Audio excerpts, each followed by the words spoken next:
مسجد میں آپ نماز پڑھنے کے لیے گئے، اللہ اکبر کہہ کر کے آپ نے ہاتھ باندھا، نماز آپ شروع کرنے جا رہے ہیں، اللہ کے نبی فرماتے ہیں سلو کما رأیتمونی اصلی، نماز ویسے پڑھو جیسے اپنے نبی کو تم نے نماز پڑھتے ہوئے دیکھا ہے۔ جیسا طریقہ نبی کا تھا نماز کا، ویسے ہی طریقے پر ہمیں نماز پڑھنی ہے۔ اللہ کے رسول جب نماز پڑھتے تھے سینے پر ہاتھ باندھتے تھے، سب سے پہلے دعائے ثنا پڑھتے تھے، اللہم باعث بینی پڑھتے تھے، اعوذ باللہ پڑھتے تھے، بسم اللہ پڑھتے تھے، سورہ فاتحہ پڑھتے تھے۔ آپ نے یہ بھی فرمایا بغیر سورہ فاتحہ کے کوئی نماز نہیں ہوتی۔ آپ نے یہ بھی فرمایا جو سورہ فاتحہ نہ پڑھے فَهِيَ خِدَاجٌ فَهِيَ خِدَاجٌ، اس کی نماز ادھوری ہے، ادھوری ہے، ادھوری ہے، اس کی نماز پوری نہیں ہے، اس کی نماز پوری نہیں ہے۔ اس کے بعد اللہ کے نبی کوئی اور سورت پڑھتے، پھر آپ رکوع میں جاتے اور رکوع میں جانے کے پہلے آپ رفع یدین کرتے، اپنے دونوں ہاتھوں کو اٹھاتے کندھے تک۔ رکوع میں جب آپ جاتے آپ کی پیٹھ اور آپ کا سر بالکل برابر ہوتا اور اطمینان سے آپ رکوع کرتے اور اپنے دونوں ہاتھوں سے اپنے گھٹنے کو مضبوطی سے پکڑ کر کے آپ رکوع کرتے۔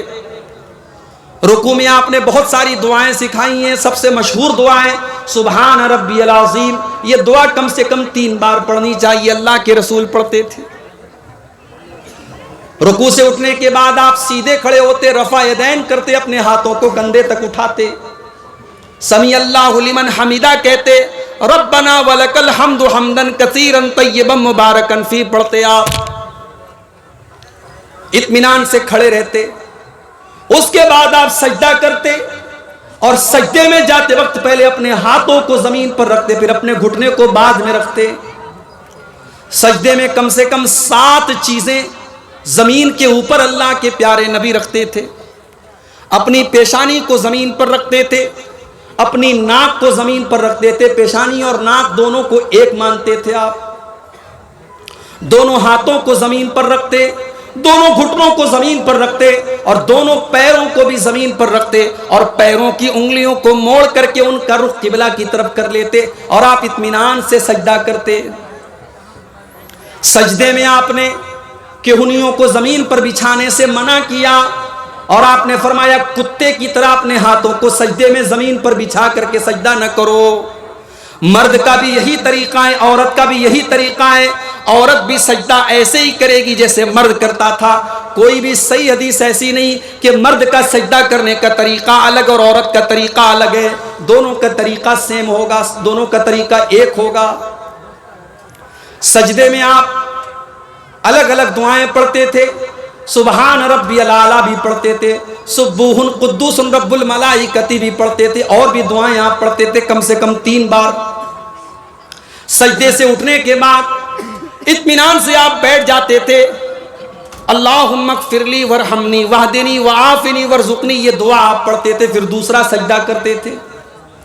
دوسرا سجدہ کرنے کے بعد اطمینان سے آپ بیٹھے رہتے تھے اور پھر اٹھ کر کے آپ دوسری رکعت کے لیے آپ اٹھتے تھے اور جیسے آپ نے پہلی رکعت پڑھی تھی آپ دوسری رکعت پڑھتے تھے۔